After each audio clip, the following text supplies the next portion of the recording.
کچھ لوگوں کا یہ کہنا ہے کہ رشتے آسمانوں میں بنتے ہیں، کہ رشتے جو شادی ہوتی ہے نا، جو رشتہ ہوتا ہے، جو لڑکا لڑکی کو رشتے میں باندھا جاتا ہے، پھر ان کی شادی ہوتی ہے، تو معزز سامعین میں آپ کو بتلاؤں، بخاری شریف کی حدیث ہے کہ اللہ رشتے روحوں کے بنا دیتا ہے۔ ہاں، جب بندہ پیدا ہوا تو اللہ نے اس کا رشتہ بھی بنا دیا تھا کہ فلاں لڑکی کے ساتھ اس کا رشتہ ہونا ہے۔ اب بہت سے لوگ کہتے ہیں کہ فلاں جگہ سے میرا رشتہ نہیں ہو رہا ہے، یا فلاں جگہ سے ہمارا رشتہ آ رہا لیکن نہیں ہو پا رہا، یا ابھی رشتے نہیں آ رہے۔ تو جو رشتہ اللہ نے بنایا ہے وہ رشتہ بھی آیا ہی نہیں۔ جو اللہ نے رشتہ بنایا ہے اگر وہ رشتہ آ گیا تو نہ کوئی چھڑوا پائے گا اسے، نہ کوئی ہٹوا پائے گا، انشاءاللہ وہ ہو کے رہے گا۔ اس لیے کہ رشتے روحوں کے اللہ بنا دیتا ہے۔ جب بندہ ماں کے پیٹ میں ہوتا ہے نا تو فرشتہ سب لکھ دیتا ہے، اتنے دن جیے گا، اتنا سوئے گا، اتنا جاگے گا، اتنا کھائے گا، اتنا پیے گا، اس سے رشتہ داری کرے گا، اتنے بچے ہوں گے، اتنا مال کمائے گا، اتنا مال خرچ کرے گا، اتنے گناہ کرے گا اور اتنی نیکیاں کرے گا، یہ سب اللہ لکھ دیتا ہے۔ تو رشتہ بھی اللہ ماں کے پیٹ میں بنا دیتا ہے۔ بخاری شریف کی حدیث ہے کہ روحوں کے رشتے اللہ بنا دیتا ہے۔ تو یہ رشتہ تو پہلے سے ہی جو ہے فکس ہوتا ہے۔ اب کوئی بندہ یہ کہے کہ سب کچھ پہلے سے لکھ دیا جاتا ہے تو پھر بندہ غلط کام کرتا ہے تو پھر اس میں اس کی کیا خطا ہے؟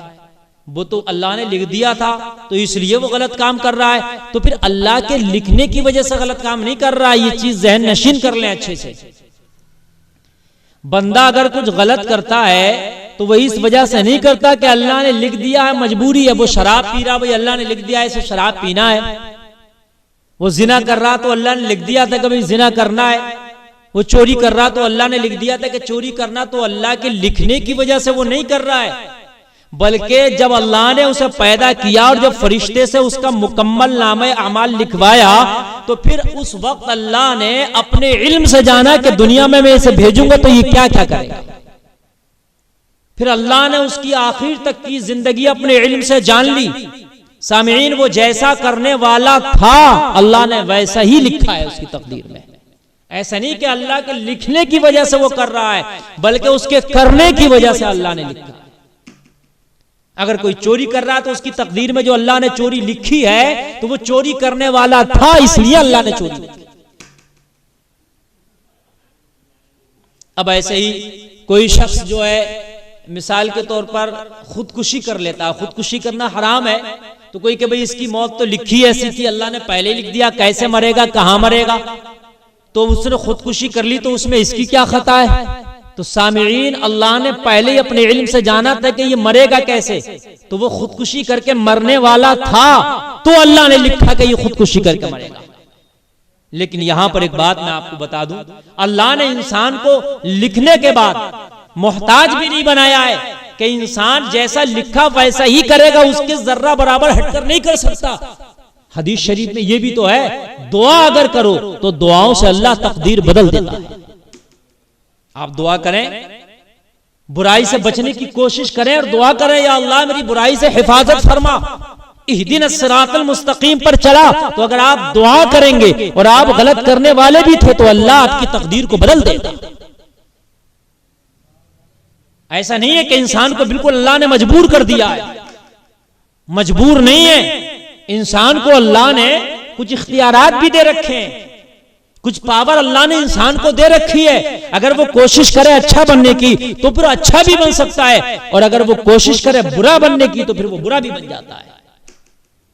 کوشش کو بھی دخل ہے۔ حضرت علی کرم اللہ وجہ الکریم کی بارگاہ میں ایک شخص آیا، عرض کرنے لگا حضور مجھے آپ سے ایک مسئلہ پوچھنا ہے۔ مولا علی، واہ مولا علی، جس کے علم کے بارے میں سرکار فرماتے ہیں میں علم کا شہر، علی اس کا دروازہ ہے، وہ علی باغ میں پیڑ کو پانی لگا رہے ہیں، پودے تھے نا چھوٹے چھوٹے باغ میں، تو اسے مولا علی پانی لگا رہے ہیں، انہیں پانی دے رہے ہیں۔ مولا علی نے فرمایا میں ذرا باغ کو پانی دے لوں تو اس کے بعد اپنا مسئلہ رکھنا، میں تیرا مسئلہ حل کر دوں گا۔ عرض کرنے لگا حضور مجھے جلدی اور ابھی جواب چاہیے۔ میں نے یہ مسئلہ بہت سے لوگوں کے سامنے رکھا لیکن تشفی بخش مجھے جواب نہ مل پایا. میں آپ کی بارگاہ میں اس لیے آیا کہ آپ علم کا دروازہ ہیں اور مجھے تشفی بخش جواب آپ ہی کی بارگاہ سے مل سکتا ہے. حضور اس لیے آپ کی بارگاہ میں حاضر آیا ہوں. مولا علی نے فرمایا اچھا اپنا مسئلہ بیان کر. عرض کرنے لگا حضور میں تقدیر کے تعلق سے پوچھنا چاہتا ہوں کہ تقدیر کیا ہے؟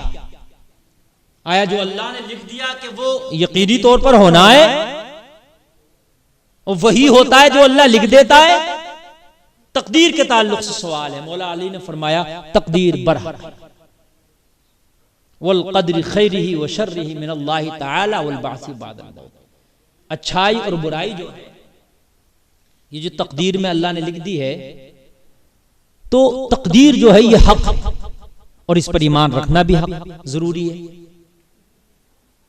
پھر مولا علی نے فرمایا حق ہونے کے ساتھ ساتھ اب تو ایک کام کر. میں آپ کو سمجھاؤں کہ مولا علی نے کتنا بہترین اس کو جواب دیا. مولا علی نے فرمایا ایک پیر اوپر کر کے کھڑا ہو جا. وہ شخص جو آیا تھا سائل تھا ایک پیر اوپر کر کے کھڑا ہو گیا. مولا علی نے فرمایا دوسرا پیر بھی اوپر کر کے کھڑا ہو جا. عرض کرنے لگا حضور گر جاؤں گا دوسرا پیر بھی اوپر کیا تو. مولا علی نے فرمایا یہی تقدیر کا معاملہ ہے, یہی تقدیر کا مسئلہ ہے. جیسے ایک پیر تو اٹھا سکتا ہے ایسے اللہ نے انسان کو پتھر کی طرح مجبور نہیں کیا. اللہ نے کچھ اختیارات بھی دیے. اگر وہ چاہے کچھ چینج کرنا, وہ چاہے اپنی قسمت بدلنا تو کوشش کے ذریعے دعاؤں کے ذریعے اپنی تقدیر بدل بھی سکتا ہے. اور جیسے تو دونوں پیر نہیں اٹھا سکتا اسی طرح اللہ نے انسان کو بالکل اختیار مکمل بھی نہیں دیا ہے کہ وہ جو چاہے وہ کر سکتا ہو. ایسا بھی نہیں. انسان نہ ہی تو بالکل پتھر کی طرح اللہ نے مجبور بنایا ہے نہ مکمل مختار بنایا ہے اس کو.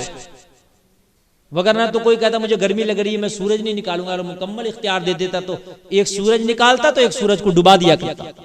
تو اللہ نے یہ اختیار نہیں دیا انسان کو. لیکن مکمل بھی مجبور نہیں کہ صاحب میں جو گناہ کر رہا ہوں یہ تو اللہ نے لکھ دیے تھے میں کیا کروں, مجھے تو گناہگار ہو کر ہی مرنا. تو یہ غلط ہے. کوشش کر, دعا کر اور سچی توبہ کر تو پھر اللہ تجھے نیکوکاروں میں بھی شمار کر دے گا. یہ تقدیر کا معاملہ ہے. اللہ تعالی ہمیں اچھے عمل کی توفیق عطا فرمائے اور برائیوں سے بچنے کی توفیق عطا فرمائے.